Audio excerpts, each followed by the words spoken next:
Hello everybody, welcome to another video lesson. Today we're looking at general angle trig functions.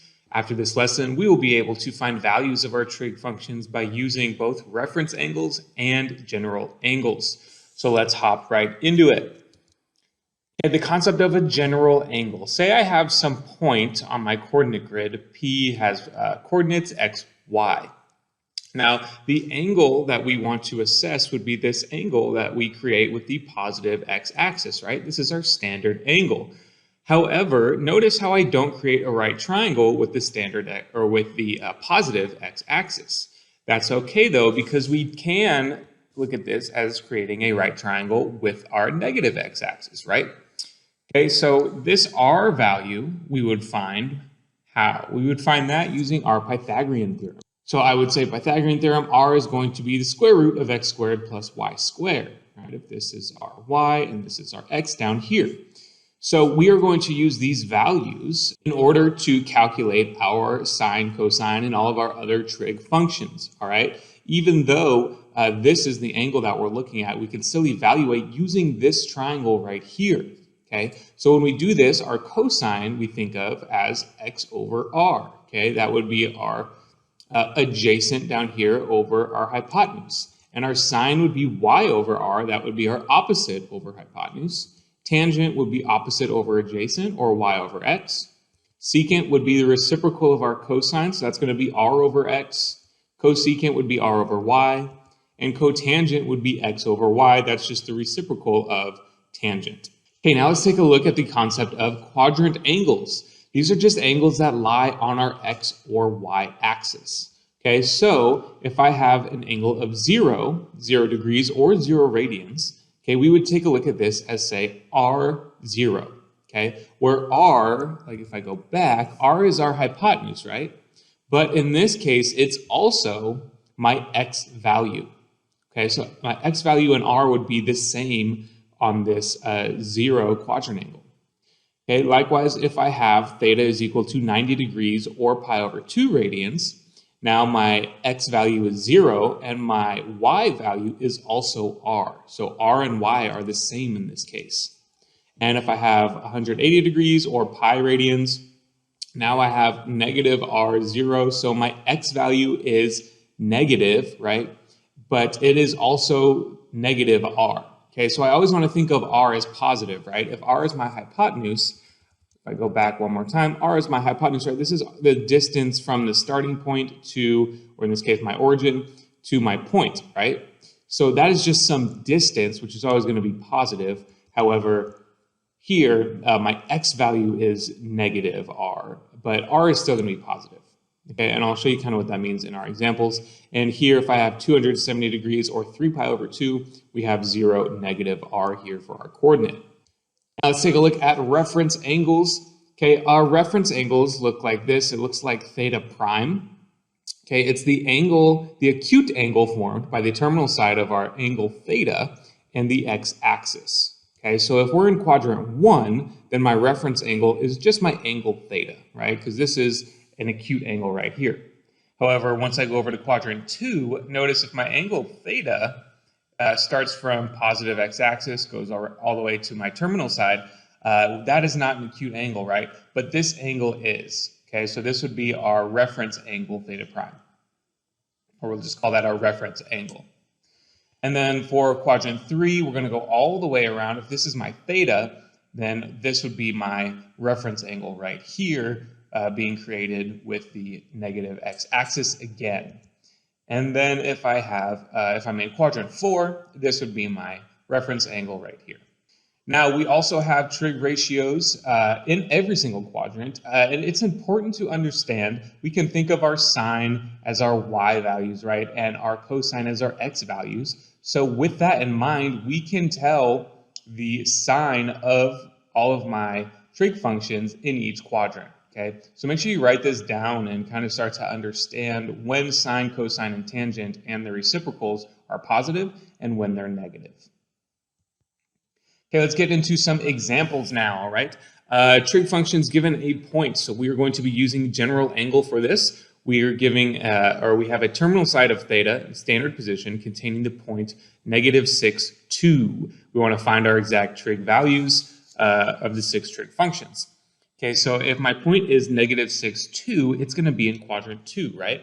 So my angle here is not acute, so what do we need to do? We need to go ahead and find our r value, right? So let's go ahead and find r. That's going to be the square root of 36 plus 4. That's going to be root 40, or we can simplify that to 2 root 10. So after we find r, we can just go ahead and find our 6 trig functions, right? Because I have x, I have y, and I have r. All right, and in this case, x is -6, y is 2, and r is going to be this 2 root 10. So cosine theta is x over r, right? So that's going to be -6 over 2 root 10. Now I always want to rationalize my denominators, okay? I want to rationalize these denominators, so I'm going to multiply by root 10 over root 10, and I can start to simplify that because root 10 times root 10 is just 10. So that gives me a -6 root 10 over 20, which we can simplify to -3 root 10 over 10. Okay, so for sine theta, we have y over r, so that's going to be 2 over 2 root 10.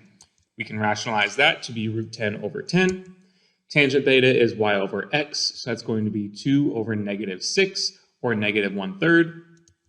Secant is the reciprocal of cosine, so that's going to be r over x. So that's going to be 2 root 10 over -6, which we can then simplify a little further. And cosecant is going to be the reciprocal of sine, so that's going to be r over y. So that is just going to simplify to root 10. Cotangent theta is x over y, so that will be that'll be -3. All right, so that is given a point how we can still find our trig functions. Now let's take a look at quadrant angles. Okay, we have the terminal side of theta in standard position containing the point -2, 0. So what does that look like? That is a theta of 180 degrees, or pi radians, right? Because our point here is on this negative x-axis, right? So my point is -2, 0, which is actually -r0, right? So since x is -2, r is going to be +2, right? So I have my x as -2, my y is 0, and my r is going to be +2, because r, again, is always some positive value. So cosine of theta is equal to x over r, right? So that's going to be -2 over 2, or -1. Sine theta is y over r, so that's going to be 0 over 2, which simplifies to 0. Tangent theta is y over x, so that's again 0 over -2, which simplifies to 0. Secant is the reciprocal of cosine, so that's going to be r over x instead of x over r, which gives me 2 over -2, which is -1. Now let's take a look at this. We've got cosecant, that's the reciprocal of sine, right? So I'm going to flip my sine ratio here. But now what happens, I get 0 in my denominator. So in this case, my cosecant is actually undefined. And likewise with my tangent, when I flip for cotangent, when I flip the tangent ratios, I get 0 in the denominator, which again is undefined. Okay, so always be on the lookout for when you have zeros in your denominator, especially for these quadrant angles. Okay, let's take a look at some reference angles. Now we're just going to sketch each angle and find its reference angle. So if I have -110 degrees, I'm going to start with my x-axis, and since it's negative, I'm going to rotate in the clockwise direction 110 degrees. So that puts me right about here, okay? So my reference angle for this would then be this acute angle that we're creating with the x-axis, right? Okay, so in order to find this reference angle, I need to find a coterminal angle with this -110. And we can easily do that by just adding 360 degrees, right? If I start right here at -110 and I add 360, I go all the way around, one revolution around my origin, then this brings us back to this terminal side here, which is going to be 250 degrees. So that would be this angle right here would be my 250. And that would be coterminal with -110. Okay, so now to find my reference angle, all I need to do is take 250 degrees and subtract the 180, that is this right here, and that is what gives me this leftover chunk right here of my reference angle, which is going to be 70 degrees. Okay, So using that same logic, you guys, go ahead and see if you can't find the reference angle for 2 pi over 3. Pause the video, find that out. Okay, hopefully you drew your angle like this, and then our reference angle would be pi minus 2 pi over 3, which would be pi over 3. Alrighty, now taking a look at trig values for our reference angles. So we're going to find the exact trig functions, the exact value for our trig functions of cosine of 135. So cosine of 135, if I were to sketch that out, would look something like this.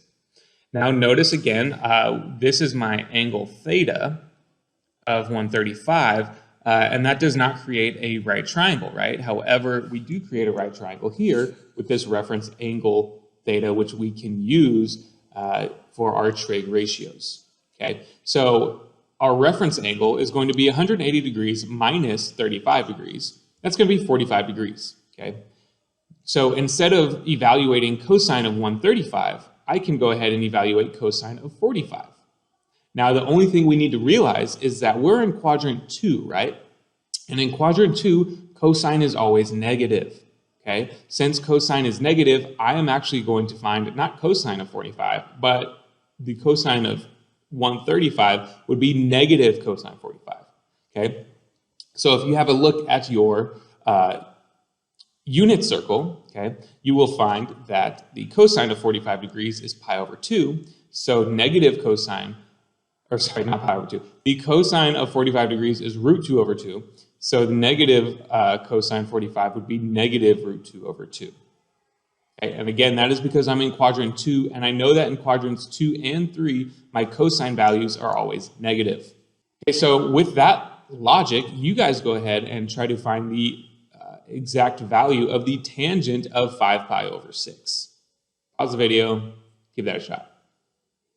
Alrighty, this is the process. Hopefully you got negative root 3 over 3, and this is after rationalizing the denominator, okay? All right, the last example here, a little application. We have a ride at an amusement park. It has a swing arm that is 84 feet long, and the height of the axis from which the arm swings is 97 feet. Okay, so this axis right here that we're swinging on is 97 feet high. Okay, what is the total height of the ride at the peak of the arc? So we're trying to find this height right here, kind of adding 97 with this y feet.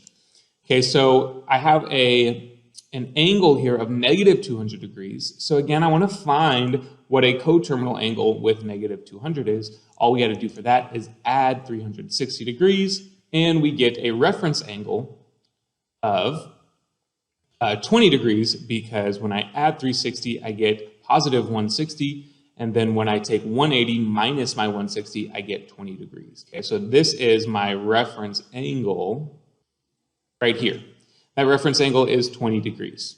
Okay, so we can draw out a triangle to just kind of simplify this, a right triangle. We can draw this out with our reference angle here. We have an x value, we have our y value, which is the opposite of my reference angle, and we have a hypotenuse of 84 feet.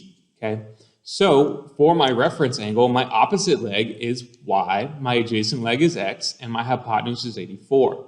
What we're looking for, though, is y, right? We want to find y. So I need to think what trig value uses y and uses the hypotenuse, okay? In this case, it's going to be sine, right? Sine is going to be opposite over hypotenuse. So sine of my reference angle would be y over h. We would want to solve for y, right? Because we're trying to find y.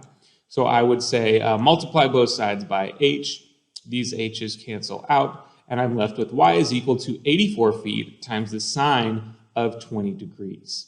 And we can plug this directly into a calculator, right? And we need to make sure that our calculator is in degree mode when we do that. And if we do that, we should get a y value of 28.73 feet.